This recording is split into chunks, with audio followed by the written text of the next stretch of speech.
अस्सलाम वालेकुम ख़वातीन हज़रात, मैं हूं आपका मेज़बान सुमैर। तो आज के नए प्रोग्राम में हम आपको खुशामदीद कहते हैं। दोस्तों, आज भी हमारे पास बहुत ज़बरदस्त खबरें हैं, लेकिन सबसे पहले हम बात करेंगे रजब भट्ट के हवाले से। तो रजब भट्ट की एक वीडियो लीक हुई है, जिसके बाद सोशल मीडिया पर उनको बहुत ज़्यादा हेट, तनकीद, गालियाँ, सब कुछ जो है तोहफे में मिल रहा है उनको। और वीडियो कौन सी लीक हुई है ये मैं आपको बताता हूँ, और साथ में उनके बारे में ये भी बताऊँगा कि उन्होंने नए पॉडकास्ट में बहुत सारे यूट्यूबर्स के हवाले से क्या कहा, जो उन पर तनकीद करते हैं उनके हवाले से क्या कहा, ये भी मैं आगे चलकर आपको बताता हूं। लेकिन पहले मैं आपको ये बताऊं कि उनकी वीडियो कौन सी लीक हुई है।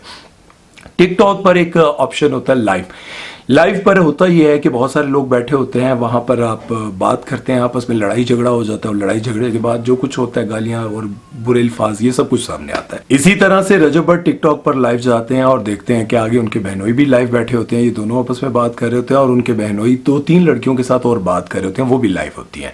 वहीं पर रजब भट्ट की उन लड़कियों के साथ लड़ाई हो जाती है, और ऐसी लड़ाई हो जाती है कि रजब भट्ट ने उनको 100 रुपए पर बिकने वाली और पता नहीं कौन कौन से अल्फाज जो है ना उनके लिए इस्तेमाल किए, उनको गालियां दी, बहुत गंदी और नंगी गालियां दी, और वो वीडियोस रिकॉर्ड करके उन्होंने पब्लिक कर दिए। अब जब वो वीडियोस पब्लिक हुई हैं तो रजब भट्ट को बहुत ज्यादा हेट मिल रहा है कि यार तुम्हें अपने कैलिबर का ख्याल रखना चाहिए था। आपको पता है पाकिस्तान में बहुत बड़ी बड़ी सेलिब्रिटीज हैं जो टिकटॉक लाइव नहीं करती। क्यों?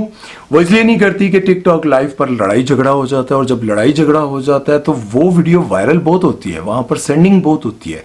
मतलब जो बाहर हमारे पाकिस्तानी बैठे हुए ना, वो खूब पैसा देते हैं, बहुत सेंडिंग करते हैं। और उसके साथ साथ कुछ ऐसा भी वहां पर होता है कि आपको क्वेश्चन नीचे लिखकर भेजे जाते हैं कि इस लड़की से ये पूछो कि तुमने फर्स्ट टाइम कब, कहाँ, कैसे किया था, किस तरह किया था। इस तरह की वीडियोस बनाने के भी सेंडिंग बहुत ज्यादा होती है।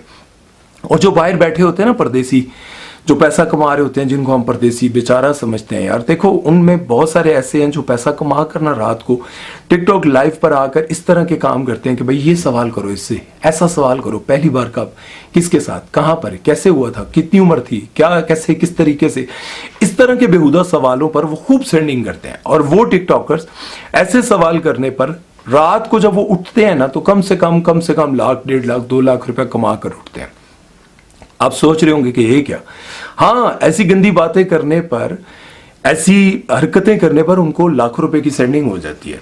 इसी तरह से रजब भट्ट भी यकीनन लाइव जाते हैं, और वो भी कहते हैं कि जाहिर है मैं पैसे कमाऊं। जब लाइव जाते हैं तो वहां पर लड़ाई होती है, और फिर लड़ाई होने के बाद टिकटॉक पर उनके बहनोई भी बैठे होते हैं। फिर रजब भट्ट अपना सब कुछ भूल जाते हैं कि मैं पाकिस्तान का एक बहुत बड़ा यूट्यूबर हूँ, मेरा एक कैलिबर है, मुझे पूरी दुनिया में लोग देखते हैं, इंडिया में देखते हैं, हर जगह मुझे देखते हैं, मेरे फैंस हैं। ये वीडियो लीक होगी तो क्या होगा? बहरहाल वीडियो लीक होती है, और फिर रजब भट्ट के हवाले से जो कुछ सामने सोशल मीडिया पर चल रहा है वो आप देख सकते हैं। और एक छोटा सा क्लिप मैं आपको दिखाता हूँ, वो भी आप देख ले। मैच लीक कर दो, ये क्या बैठे हुए हैं, 150 रुपए बिकने वाली मैच लीक कर दो, इनकी माँ को।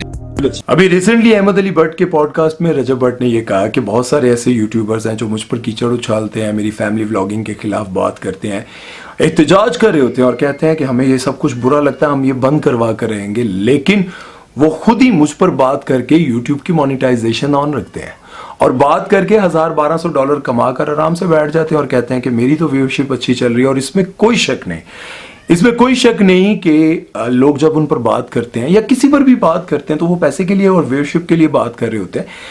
लेकिन यहां पर एक बात और है कि बहुत सारे ऐसे लोग बात करते हैं जो खुद भी अपनी फैमिली के साथ व्लॉग्स बनाते रहे हैं पहले। जैसे डॉक्टर अफान कैसर पहले अपनी फैमिली के साथ व्लॉग्स बनाते थे, अब वो फैमिली व्लॉगिंग के खिलाफ बात करते हैं। एक तरफ वो फैमिली व्लॉगिंग के खिलाफ बात करते हैं, और दूसरी तरफ सैयद नूर साहब को सामने बिठाकर कहते हैं कि आप पाकिस्तान के इतने बड़े डायरेक्टर हैं। अब वो डायरेक्टर ना बड़ी माजरत के साथ, शाहजी बड़ी माजरत के साथ, शाहजी की जो अपनी वाइफ है साइमा, पाकिस्तान की सबसे बड़ी पंजाबी फिल्मों की हीरोइन है, और उनकी फिल्में कैसी होती थी, उनको डायरेक्ट उनके अपने हस्बैंड करते थे, गाने कैसे होते थे, बारिश वाले सीन। अब उनको वो सामने बिठाकर कह रहे हैं आपकी फिल्में बड़ी कमाल होती थी, आपने कैसे वक्त गुजारा, आप कैसे देखते हैं इस व्लॉगिंग को? वो फैमिली व्लॉगिंग के खिलाफ कैसे बात करेंगे शाहजी, जबकि वो खुद अपनी वाइफ को पंजाबी फिल्मों में लेकर आते थे, और डायरेक्शन क्या होती थी और गाने कैसे होते थे, ये तो आप सब जानते हैं, बहुत अच्छे से जानते हैं। बहरहाल उन्होंने ये कहा कि मुझ पर कीचड़ उछालने के बाद लोग जो है ना ऐसी बातें करते हैं। लेकिन यहां पर एक बात आप सोचें कि रजब भट्ट जब इस तरह से लड़कियों को, मतलब इस तरह की गालियां देंगे और वो पब्लिक हो जाए, तो फिर आप बताएं कि रजब भट्ट साहब आप पर बात करना बनता है या नहीं। वैसे तो मैं आपकी फैमिली व्लॉगिंग इन चीज़ों के खिलाफ इसलिए नहीं हूँ क्योंकि ये ट्रेंड हर जगह चल रहा है और सब लोग कर रहे हैं। हाँ, लेकिन ये बात मुझे बहुत बुरी लगती है फैमिली व्लॉगिंग के हवाले से कि लोग बेडरूम तक अपना कैमरा ले जाते हैं और बेडरूम में जो हरकतें हो रही होती हैं उनको भी ढके छुपे अल्फाज में वो बता रहे होते हैं, उस पर बात कर रहे होते हैं। तो ये ये बड़ी बुरी बात है, मतलब ये नहीं अच्छा लगता। और दूसरा, उन्होंने ढक्की भाई के हवाले से कहा कि भाई ढक्की जो है वो आज फैमिली व्लॉगिंग कर रहा है ना, अपनी वाइफ के साथ अब व्लॉग बना रहा है, लेकिन उससे पहले उसने 4 मिलियन सब्सक्राइबर एक ही कुर्सी पर बैठकर एक ही माइक और लोगों को रोस्ट करके गालियां निकालकर ये सारे सब्सक्राइबर्स इकट्ठे किए थे। हाँ, इसमें कोई शक नहीं कि ढक्की ने रोस्टिंग करके लोगों को गालियां देकर 3-4 मिलियन सब्सक्राइबर इकट्ठे किए थे और उसके बाद उसने व्लॉगिंग स्टार्ट की थी। लेकिन उन्होंने कहा कि ये टैलेंट नहीं है, तो अगर ये गालियां देना टैलेंट है तो मेरे तो बड़ा टैलेंट वाला तो कोई भी नहीं होगा। जाहिर है यार, गालियां किसको नहीं आती आजकल, किसको नहीं आती, बच्चे को गालियां आती हैं। बहरहाल आप लोग बताएं कि ढक्की की गालियों को, रोस्टिंग को आप टैलेंट समझते हैं। और दूसरा आप ये बताएं कि जब रजब भट्ट की इस तरह की वीडियो सामने आई हैं तो आप लोगों के जहन में रजब भट्ट का क्या इमेज है। लेकिन यहाँ पर एक बात जरूर कहना चाहूंगा, रजब भट्ट भी वही इंसान है, उसी मिट्टी के बने हैं जिसके मैं, आप और सब बने हैं। उनको भी गुस्सा आया होगा, उनको भी किसी बात पर मतलब बुरा लगा होगा, उन्होंने भी गालियां दी होंगी, आप सब भी देते होंगे यकीनन। बहुत सारे लोग होंगे जो नहीं देते होंगे, लेकिन ज्यादातर लोग गालियां देते हैं। बहरहाल चलते हैं नेक्स्ट खबर की तरफ और बात करते हैं सानिया मिर्जा और शोएब मलिक के बारे में। शोएब मलिक ने अपनी वाइफ सना जावेद के साथ नाइट डेट, मतलब खाना खाने रात को गए और उन्होंने तस्वीर लगाई और कहा ब्यूटीफुल नाइट डेट, क्या कहते हैं, डेट नाइट या जो भी। जब उन्होंने अपनी वाइफ सना जावेद के साथ डिनर करते हुए कुछ तस्वीरें लगाई और कुछ रोमांटिक सी भी तस्वीरें लगाई। रोमांटिक सिर्फ वही वाली नहीं होती यार, मतलब अपनी वाइफ के साथ बड़े प्यार के साथ जो तस्वीरें बनाकर उन्होंने सोशल मीडिया पर लगाई, तो कुछ लोगों ने तो तारीफें की, लेकिन बहुत सारे लोगों ने उनको बहुत ज्यादा हेट कमेंट भी किए। उन्होंने कहा कि लोगों का घर बर्बाद करके तुमने अपना घर बसाया। मतलब उनका इशारा था सानिया मिर्जा की तरफ कि सानिया मिर्जा का घर बर्बाद करके तुमने अपना घर बसा लिया और साथ में अपने शोहर का भी घर बर्बाद किया। मतलब सना जावेद ने अपने शोहर की जिंदगी को भी बर्बाद किया, लेकिन अब उनकी भी शादी हो गई है। लेकिन दूसरी तरफ आपको पता है सानिया मिर्जा ने क्या किया, सानिया मिर्जा ने अपने बेटे के साथ तस्वीरें लगाई। और दूसरी तरफ सानिया मिर्जा ने क्या किया, सानिया मिर्जा ने अपने बेटे के साथ तस्वीरें लगाई और बहुत इंजॉय करते हुए उन्होंने अपने बेटे के हवाले से बहुत सारी चीजें लिखी कि मैं अकेली नहीं हूँ, अपने बेटे के साथ खूब इंजॉय करती हूँ, मेरी जिंदगी है, मेरा सहारा है। अपने बेटे के साथ उन्होंने खूब अच्छी अच्छी तस्वीरें लगाकर अच्छा टाइम स्पेंड करते हुए ये लिखा कि मेरी जिंदगी में किसी चीज की कोई कमी नहीं है। और नो डाउट उनकी जिंदगी में क्या कमी होगी। और सबसे मजे की बात यह है कि उन्होंने आज तक, अभी तक एक लफ्ज भी शोएब मलिक के खिलाफ नहीं बोला, जबकि आप सबको पता है कि पाकिस्तान में बहुत सारे ऐसे कपल्स हैं जब अलग होते हैं तो एक दूसरे पर इतना कीचड़ उछालते हैं जिसकी कोई इंतहा नहीं। जब भी कोई कपल अलग होता है, एक दूसरे से डाइवोर्स लेता है, एक दूसरे से अलग होते हैं, तो फिर एक दूसरे की वो बातें जो सिर्फ उनको पता होती हैं, वो बेडरूम के अंदर होती हैं और किसी को नहीं पता होती, वो फिर बैठकर दुनिया के सामने बताते हैं ये तो ऐसा है, ये तो ऐसी है, इसने ये किया, इसने ये किया, और ऐसी बातें फिर दुनिया के सामने आती हैं। फिर वो शादी जो खामोशी से खत्म होनी थी वो एक तमाशा बन जाती है। सानिया मिर्जा ने बड़ा कमाल किया, यकीन जाने कि सानिया मिर्जा ने अभी तक शोएब मलिक के बारे में एक लफ्ज नहीं बोला। उनके रिश्तेदारों ने, बहन भाइयों ने, बाप ने कुछ भी बोला हो, लेकिन सानिया मिर्जा ने अपने एक्स हस्बैंड के बारे में एक लफ्ज नहीं बोला। और मैं इस बात पर यकीन करें बड़ा खुश हूं। पाकिस्तान में कितने लोग हैं ऐसे, कितनी सेलिब्रिटीज हैं जब अलग हुई तो एक दूसरे पर खूब कीचड़ उछाले, अगर वो उनकी जिंदगी में कोई और आ भी गया हो तब भी वो उस पर कोई ना कोई कमेंट, ट्वीट, कुछ ना कुछ करते रहते हैं। और जब ये सब कुछ लोग देखते हैं और फिर तमाशा बनता है। लेकिन सानिया मिर्जा ने इसकी खूब मिसाल कायम किया। उन्होंने कहा अलग हो जाओ, खामोशी से हो जाओ और अपनी जिंदगी जियो, तुम अपनी जिंदगी जियो, मैं अपनी जिंदगी जी रही हूँ, लेकिन किसी पर उन्होंने कीचड़ नहीं उछाला। कमाल कर दिया। वैसे आप लोग इस बारे में क्या कहते हैं? और जब आप सना जावेद और शोएब मलिक को देखते हैं, अल्लाह ताला उनको खुश रखे, लेकिन जब भी आप देखते हैं तो आपके जहन में क्या ख्याल आता है, इसके बारे में आप लोगों ने कमेंट सेक्शन में जरूर लिखना है। चलते हैं नेक्स्ट खबर की तरफ और बात करते हैं फिरोज खान के बारे में। फिरोज खान के बारे में सुना यह जा रहा है कि वो अपनी एक्स वाइफ की वजह से काफी डिप्रेशन का शिकार हो चुके हैं। उनकी एक्स वाइफ ने उनको बच्चों के हवाले से और बहुत सारी चीजों के हवाले से बहुत ज्यादा परेशान किया हुआ है। और सुनने में ये आ रहा है कि उनके ऊपर काला जादू भी हुआ था और काला जादू कैसे हुआ था उसके हवाले से भी मेरे पास बड़ी अंदरूने खाना एक खबर आई है, जिसके बारे में मैं आपको बताऊंगा। फिरोज खान की जिंदगी में जितनी ज्यादा कामयाबियां हैं, जितने ज्यादा वो सुपरहिट ड्रामे करते हैं और जितने बड़े वो स्टार हैं, उससे कई गुना ज्यादा उनकी पर्सनल लाइफ डिस्टर्ब है। पर्सनल लाइफ से मुराद ये है कि एक तो उनकी शादी जो हुई थी उसके बाद वो डिस्टर्ब रहे, उसके साथ साथ उनकी जिंदगी में जो अफेयर चलते रहे वो टूटते रहे, उससे वो डिस्टर्ब रहे।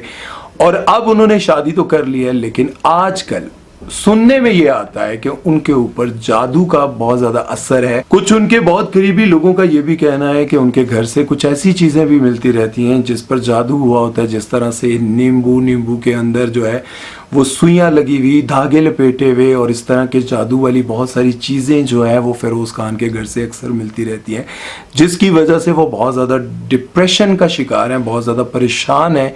और ये कौन करने वाला है, क्या कर रहा है, क्यों कर रहा है, ये तो अल्लाह ही जानता है। लेकिन वो अपने बच्चों के हवाले से और एक्स वाइफ के हवाले से भी बहुत ज़्यादा परेशान है। लेकिन जो वो खुद बता रहे थे पिछले दिनों कि मुझ पर काला जादू हुआ, और काले जादू के हवाले से जब वो बता रहे थे तो मैं आपको बताता चलूँ कि ये बरहक है, बहुत सारी जगहों पर ये जादू होते हैं, चीज़ें होती हैं। लेकिन जो सबसे ज़्यादा आपको परेशान चीज़ें करती हैं वो डिप्रेशन करता है।